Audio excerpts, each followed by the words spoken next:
This is Bloomberg Law with June Grasso from Bloomberg Radio. It's a stunning, perhaps unprecedented decision that puts Donald Trump's business empire at risk of dissolution and strips control of key properties from the former president. Judge Arthur Engoron ruled that Trump repeatedly committed fraud by inflating the value of his assets by billions of dollars on financial records submitted to banks and insurers. He wrote scathingly about Trump's defenses, saying they were fantasy, not reality. The documents do not say what they say. There is no such thing as objective value. Essentially, the court should not believe its own eyes. Even quoting a famous line from the Marx Brothers movie, I saw you with my own eyes. Well, who are you going to believe, me or your own eyes? The judge concluded by saying that New York Attorney General Letitia James is now entitled to a court order dissolving any certificates issued to Trump's LLCs, putting his ability to continue operating his sprawling Manhattan-based company at risk. Joining me is former federal prosecutor Robert Mintz, a partner at McCarter English. Would you say this decision is unprecedented, rare, uncommon? How would you describe it? It certainly is a rare decision. There is not a lot of history in New York State of a judge actually dissolving a company under these circumstances. Usually companies simply die in bankruptcy cases. So this is something where there is not a lot of precedent, and it has spawned a lot of confusion, not only by people who are looking at this case from the outside, but even by the lawyers who are involved in the case. There are a lot of questions as to exactly how the court is going to try to implement this decision. Let's talk about the substance of the decision. Tell us why the judge decided that Trump had committed fraud. The essence of the judge's decision is that Donald Trump and his two oldest sons and his businesses orchestrated what the judge called a persistent and repeated fraud in which they vastly exaggerated the extent of the former president's wealth to procure favorable loans. And they did that in order to try to benefit financially these companies and get these very favorable loans based upon collateral that the judge found was highly inflated. Trump's Penthouse in Manhattan, that's been used as an example of the exaggeration or inflation. In that case, the judge found that former President Trump had engaged in fraud by repeatedly claiming that his penthouse at Trump Tower, which according to most records is slightly under 11,000 square feet, according to the judge, former President Trump and his businesses would assert that the apartment is nearly 3 times bigger than it was in reality. The judge said that Trump's annual statements of financial condition used this false square footage to inflate its net worth by as much as $207 million. In 2012, when Trump valued the penthouse at a staggering $180 million, according to the judge, no apartment sold in New York City had ever approached that price. And the judge essentially said that while there may be some subjectivity in terms of evaluating the square footage and the value of an apartment, this was on an order of magnitude that in his mind showed a clear attempt to simply inflate numbers and a knowing violation of the law. And the judge found that former President Trump had fraudulently inflated the value of this apartment to a staggering degree. The judge's tone was scathing. He wrote at one point, "In defendant's world, rent-regulated apartments are worth the same as unregulated apartments. Restricted land is worth the same as unrestricted land. Restrictions can evaporate into thin air." And then he said, "That is a fantasy world, not the real world." Well, the judge was clearly incensed by the conduct here and did go through numerous examples of where he thought that the conduct was simply not tethered to reality. He even went so far as to sanction the lawyers for making some arguments on behalf of former President Trump on the Trump Organization, arguments that he said had already been discredited and were simply frivolous. So the judge clearly was not at all accepting of the defenses that were being put forward by the Trump Organization and wrote a very, very aggressive decision here, going through in great detail examples of what he felt was conduct that was clearly fraudulent. Bob, that $7,500 sanction for Trump's lawyers, for making arguments he'd previously rejected. I mean, don't lawyers repeat arguments that have lost in court all the time? Yeah, that is a bit of an unusual ruling. Usually judges do give defense lawyers latitude to make arguments, which they do repeatedly. Sometimes if a lawyer finds that they make an argument that's unsuccessful, they try to make it in a slightly different way to give the judge another opportunity to perhaps rule differently. So to sanction them for making an argument simply on the basis that they had previously made it is something that you do not see very often. What was the defense? The heart of the defense by the Trump Organization and by former President Trump's lawyers was that the banks in question, including Deutsche Bank in this case, these are the banks that made the loans allegedly based upon these inflated valuations of the collateral. The defense argued that these banks were not defrauded at all because all of the loans were ultimately repaid, and the banks, in fact, made quite a bit of money on those loans. The judge did not buy that argument, saying that it's not fair to suggest that no harm had been done to these banks when they loaned money to the Trump Organization. The judge pointed out that the first principle of loan accounting is that as the risk rises, so do the interest rate. So essentially what the judge was saying is that while in this case the loans were repaid and the banks in fact did make money on loaning money to the Trump Organization, had they known what the real value of the collateral was, they would have raised the interest rates and the banks would have made even more money. So that's where they were victimized here. In the judge's eyes, the banks were misled in order to make a loan at a lower rate than they should have made it if the true value of the collateral were known to them at the time that the loan was extended to the Trump Organization. A lawyer for Trump, Christopher Kise, said that he would likely appeal the decision, that's expected, which he called outrageous and completely disconnected from the facts and governing law. He said the judge ignored an earlier appeals court ruling and also ignored basic legal accounting and business principles. Do you think they have a good chance on appeal? Well, this is an aggressive decision, so it's going to be interesting to see what the appeals court does. One thing we can know for sure that once they file this appeal, it will likely stay the judge's ruling, which means that nothing will really be done for quite a while. It could be even years while the appeals court takes this decision up. In the meantime, the judge's decision does require the appointment of a receiver, so we'll see whether that proceeds even while the appeal is pending. So describe the remedy that the judge has ordered, or the punishment. I'm not sure what we call it. Well, the judge's sweeping decision ordered that several of Trump's businesses be dissolved, and he ordered that a receiver be appointed to help in the dissolution of these entities. A lot of the decision is not entirely clear because the Trump Organization itself is really just a shell organization, and it's composed of about 500 various LLCs, all holding different properties and serving different purposes. And so exactly what the impact of the judge's ruling on these various LLCs is unclear. The Trump Organization's lawyers, for example, raised the fact that former President Trump's two sons, Donald Jr. and Eric, live in homes which are in fact owned by these LLCs. And so the question was, do they have to be removed from the homes? Do those homes have to be liquidated?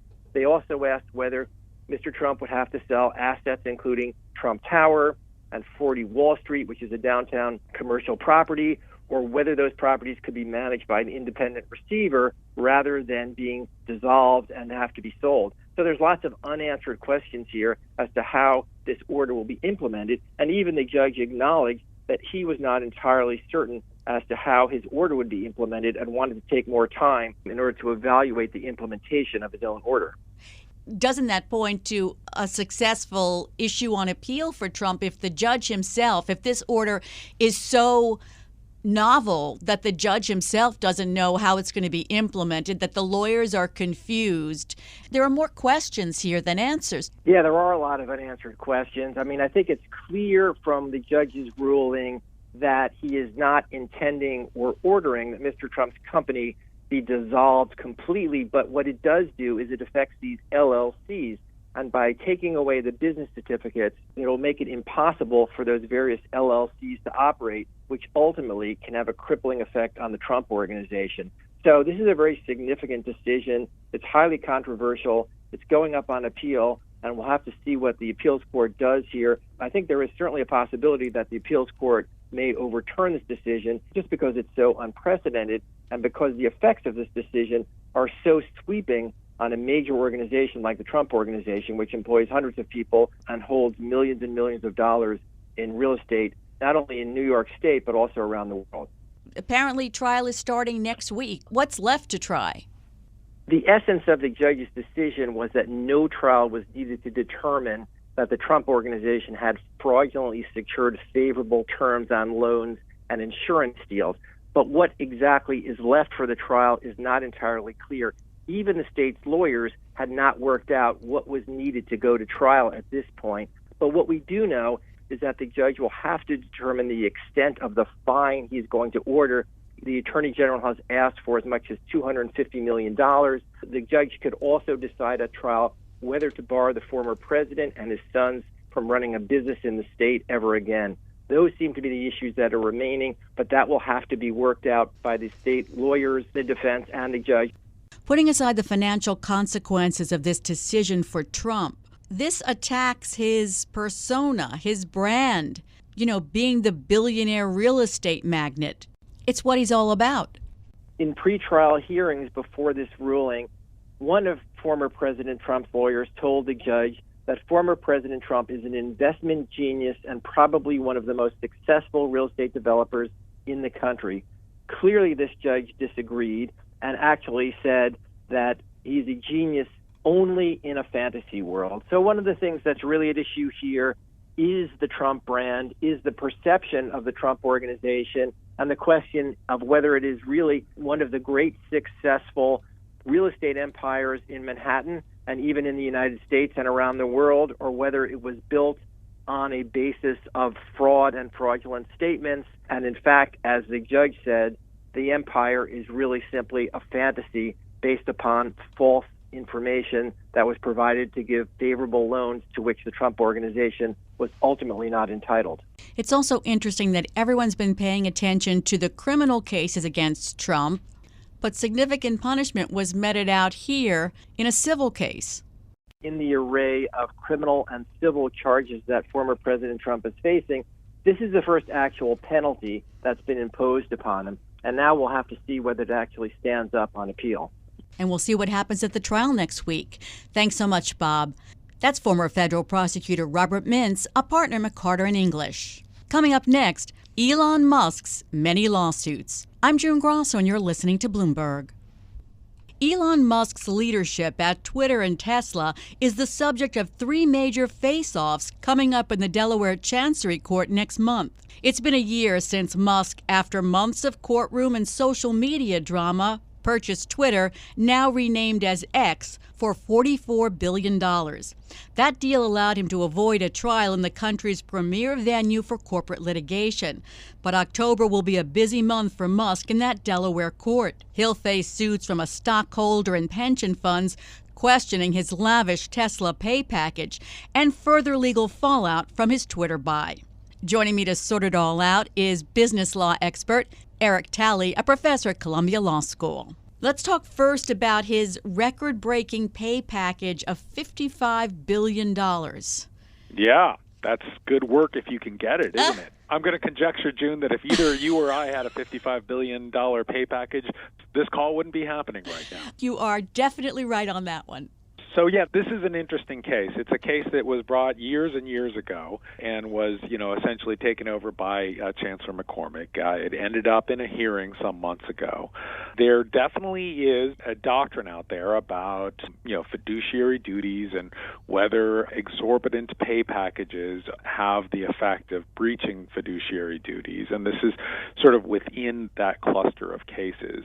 The hard part about this is that, in many respects, Elon Musk's compensation package, as it was fashioned back in, 2017 or whatever, it was a lottery ticket. And who knew whether that lottery ticket was going to pay off and by how much it paid off. And, he essentially did the billionaire's version of hitting the Powerball on this lottery ticket. It paid off almost to its maximal amount. And, I think part of the issue in the case, and probably what's going to feed into the opinion, is, to what extent should we or should we not use that sort of, 2020 hindsight to try to get a sense of whether everyone knew that this was going to be a Powerball ticket that paid off, or it really just turned out that, the fortunes of Tesla outshine just about any conceivable picture that anyone would have painted at the time. Musk agreed to a lower fixed component of his salary for this lottery ticket version, and it paid off. That's clearly the argument that Musk is going to make, that in fact incentive contracts are there for a reason. This happened to hit the Powerball lottery, but at the time there was no reason to expect that it would. Does it even factor in that they claim he's essentially a part-time leader with other companies to run, strengthened by the fact that he seems to be spending a lot of time at X? He kind of has to now, right? Because that's a particularly thorny situation he's in, having closed that deal. Here's the interesting thing about this compensation litigation or dispute, is that there have effectively been two defenses that Tesla has made to try to justify this package. One is the lottery ticket version, right? That we didn't know at the time whether this is going to, pay off big or not pay off at all. And if it went the other direction, then Musk ends up walking away with a pretty minuscule salary. So that's one part of it. The other part of it, though, Tesla's argument is that the board had to give him a high-powered incentive contract to keep his attention, because he's sort of as distractible as a 6-month-old Labrador puppy. And if you don't keep his attention on a really shiny bouncing ball, then he's going to run off and do other things. Well, they gave him that compensation contract. It was a big one. He ended up running off and getting distracted by SpaceX and Twitter and the Boring Company and so forth. I guess I'm trying to figure out which way that cuts. Does that mean that they really should have given him a bigger package to keep his attention on things or not? So it's hard to tell exactly which way that cuts. The fact that he is so distractible almost feeds into the argument that it would make sense to have a high-powered incentive contract to keep his eyes focused on the fortunes of Tesla and not to get too, waylaid by other, shiny lights and bouncing balls. How much does Musk's testimony during that November 2022 trial that he played no part in the board's decision? So is the independence of the board in coming to this decision important? Yeah, it's a big deal. It's kind of an interesting situation right now with Twitter, because just last year, a totally different case involved Tesla and its decision to purchase a very struggling solar energy company called Solar City.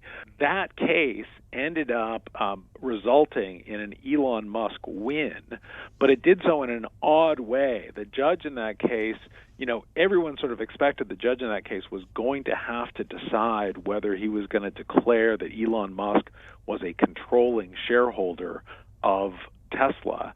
And if that was true, and he only owns about 22% of the stock, or did at the time, if that is true, that he's deemed to be, a sufficiently large stockholder, that he's a controller, that puts a larger onus of fiduciary obligation on him. And it also calls into question whether he might sort of just dominate and control everyone on the board, and therefore you can't just trust the board to be making independent judgments. So a lot of people thought that in that Solar City case, we would learn answers to whether Elon Musk was a controller or not. But the judge in that case, Vice Chancellor Slights, who has since left the bench, he crafted kind of an interesting opinion that essentially was able to dodge that. He said, I'm just going to pretend like Elon Musk is a controller, but I'm still now going to conclude that the way that they did this Solar City deal satisfied even the heightened requirements that I would otherwise impose on a controller. And by doing that, he basically said, look, I'm subjecting Elon Musk, at least for argument's sake, to the most rigorous test that we have in Delaware, and he passes. And therefore, I don't have to decide whether he's a controller or not, because he would win even if he were a controller.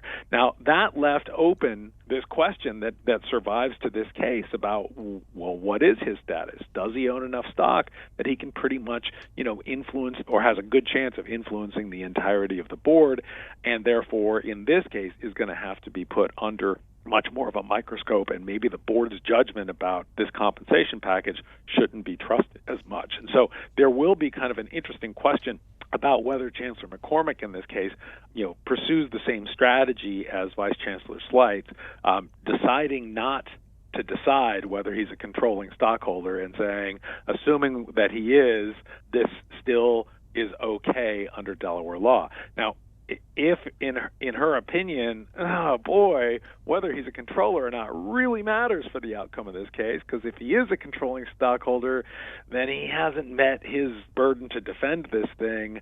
But if he's not a controlling stockholder, he gets a lot more deference. If she decides that that's the case, she's going to have to make a call on whether having 22% of the stock of Tesla is enough to make him a controlling shareholder. I think a lot of us that teach in this area are sort of hoping that we'll hear something along those lines, but it's not clear to me which way it goes, because Tesla did put up, I think some, pretty flashy testimony about, the idea that this was the type of compensation package that's like a lottery ticket, and this lottery ticket just happened to pay off, but there are all kinds of scenarios in which it might not.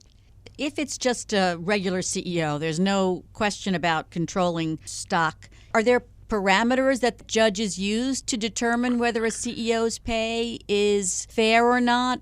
Yeah, there are. There are a couple things that are at issue here. So one is, even if it's just the CEO still on a director-by-director basis may have, extra pull and extra influence, and that's something that you have to be mindful of when setting compensation. But to the extent that there are directors who are sufficiently independent of Mr. Musk that they can exercise their own judgment, and if he's just an ordinary CEO, then kind of the presumption goes in that direction, then their disinterested assessment of the propriety of this compensation package, and then their vote amongst the disinterested directors to permit it, gets a lot of deference under Delaware law. That in order to challenge that, it basically is protected by something known as the business judgment rule, which isn't quite a conclusion that Tesla's going to win this case, but it's pretty close to that. It's basically saying, boy, you better be able to provide us evidence that these directors, even though they weren't influenced or dominated or controlled by Mr. Musk, they basically were just phoning it in, and they didn't really care about the welfare of Tesla or Tesla's stockholders. And that's a hard boundary to get over. It was famously tested almost a quarter century ago involving the then CEO of Disney, Michael Ovitz, who was let go and handed $160 million on his way out the door, and stockholders challenged it. But because the board of directors and the compensation committee was deemed to be sufficiently independent of him, the court basically said, this doesn't rise to that level of them just basically being indifferent about the value to Disney. And there was a rationale for what they did, and so the stockholders lost in that case. And so that Disney case almost certainly will rear its head if that's the nature of the bottom line here, and that Musk is found to be, by Chancellor McCormick, just an ordinary CEO and not a controlling stockholder. Coming up next, the legal fallout from Musk's purchase of Twitter. This is Bloomberg. I've been talking to Professor Eric Talley of Columbia Law School about how Elon Musk's leadership at Twitter and Tesla is the subject of three major face-offs coming up in the Delaware Court of Chancery in October. Now, let's talk about there's legal fallout from Musk buying Twitter, which he's for some reason renamed X, which everyone now describes as formerly Twitter. There are numerous lawsuits over whether X owes millions to former employees, vendors, and landlords, including whether more than $1.6 million in legal fees are owed to Twitter's ex-CEO.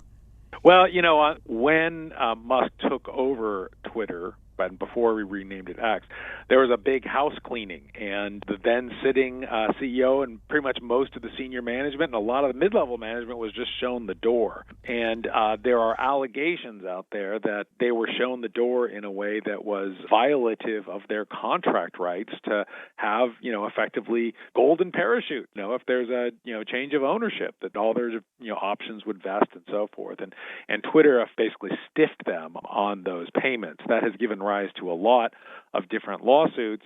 Each of them is probably going to be a little bit different in nature, and typically you actually don't see this after an acquisition. That usually that's part of the assumption is there are these contract rights that I'm not going to be able to avoid paying. Twitter seems to have been a little bit more, or the new Twitter seems to have been a little bit more litigious about this and trying to fight. The contractual rights, many of which are available on the SEC's website, they look pretty typical and, at least on first blush, just based on the terms of those deals, there's nothing like kind of weird or exotic or sketchy about them. So, my guess is Twitter is going to try to make an argument that for some reason there was misconduct by these employees before they were released, and therefore when Twitter and Mr. Musk basically showed them the door, he did so because he had cause to fire them. Unclear whether that is true or not, but that's the defense that Twitter is going to be putting forward, because usually these contracts say, look, I'm going to get this payment unless I am terminated for cause or something along those lines, or some other type of misbehavior. So that's almost certainly going to be the legal strategy that Twitter takes on. But, in some ways, that's not a single argument that you can make for every one of these folks. Every single one of them, you kind of have to say, and then here's why this person was fired for cause, and here's why this other person was fired for cause. So it is a big and somewhat of an uphill legal battle to do that. It's kind of an interesting question about whether that uphill battle is in part kind of predicated against a ticking clock of trying to understand just how much money Twitter or X or whatever you want to call it has it in the bank to operate right now, given that it is now a heavily indebted company and is having to pay significant, interest rate payments. And so maybe if it's kind of thinking, gosh, we may be entering a zone of insolvency sometime soon, this, possibly could just a strategy to put off having to pay these former employees until the whole company is in Chapter 11 and they're restructuring every creditor's sorts of claim. So there's also a settlement over a lawsuit brought by a pension fund over executive compensation packages at Tesla. There's going to be an October 13th hearing on that settlement. That one is a little bit different because that one I think has to do with director compensation at Tesla and not Musk's compensation, if I am not mistaken. And so It's kind of based on different facts. Because it's settled, we don't exactly know how things are going to come out. Usually with these settlements that both sides sort of say, we think we had a strong case, but there are, of course, risks that we might lose, and therefore we think this is a reasonable settlement amount. And so my guess is those things typically are going to end up getting signed off on. But, in recent months, famously, the Delaware Chancery Court has become an entertaining, if somewhat frenetic, landscape on which people suddenly show up and object to settlement, such as in the AMC settlement last month in front of Vice Chancellor Zern. So my guess is this ends up sort of sailing through. A successful settlement of a case is usually seen by all sides as, kind of a victory, including the judges who now don't have to adjudicate the case. But, you never know whether an objector is going to have some traction. There are always a few people who are kind of thinking this should have been a more lucrative settlement or a less lucrative settlement, but my guess is it ends up being signed off. What caught my eye is that attorneys for the pension fund are looking for $230 million in legal fees, which adds up to more than $10,000 an hour. Yes. Seriously. That's another job that we missed out on, June. So this is an often controversial but also a little bit complicated thing about how our plaintiff attorneys compensated. There definitely is a fairly large cottage industry of plaintiff attorneys who say, okay, let's go after this particular violation. We'll find a stockholder who can be our representative stockholder, and then we're going to move forward with a class action or a derivative action and try to get a settlement. But there's kind of a parallel to the venture capital industry where I think the famous adage that 9 out of 10 VC-backed companies basically just go sideways or fail, right? You don't make any money off of them. You only make money off of the 1 in 10 that succeeds. And there's something that's kind of similar about these lawsuits, that when you take on any one of these lawsuits, you are effectively bearing risk to take it on. The overwhelming majority of the time, you're not going to get that much out of it. If anything, if the case gets dismissed, you have spent however much you spent as a plaintiff's firm getting absolutely nothing. And so the theory in a lot of these cases is that there will be some sort of a percentage of the overall settlement that the plaintiff's attorneys are going to get. That can't be exorbitant, but the judges generally do try to take account of the fact that there are significant costs in bringing these cases and there are a lot of risks associated with them. And so, if you just look ex post and in hindsight at this one settlement, it's like, oh, what attorney makes $10,000 an hour? Well, the fact of the matter is, if there were 9 other cases that had just as much effort going into them and they all ended up with nothing, then that looks more like $1,000 an hour, right? That a defense side attorney might easily be billing, regardless regardless of whether the case wins or loses, and therefore doesn't even actually have any risk there. So when you sort of look at the numbers in isolation, they're eye-popping. They're definitely eye-popping. When you back it out and sort of say, well, on some level, while we're on the topic of lottery tickets, taking these cases from the plaintiff's side is a little bit of a lottery ticket as well. That may give a little bit more explanation to it. Do the courts and the parties always get it right? It's not clear, right? The fact of the matter is that, the attorneys, they are not doing this because they're essentially the newest incarnation of Mother Teresa running around, right? They are trying to make a living too.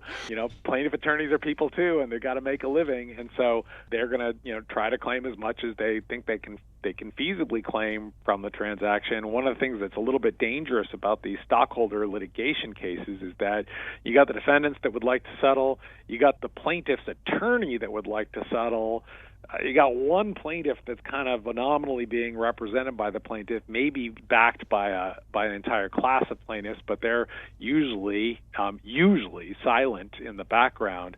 So are the defense attorneys and plaintiffs' attorneys basically sort of ushering through a settlement that doesn't give a lot of value to the real harmed parties in the case? That's a big danger. And when you see a fairly significant attorney compensation amount, that better be matched by a significant benefit that is given to the company and to the stockholders.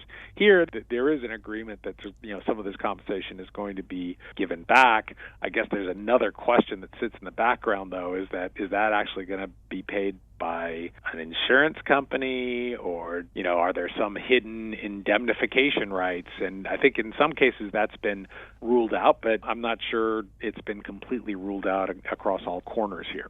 So we'll have to keep our eye on the Delaware Chancery Court next month.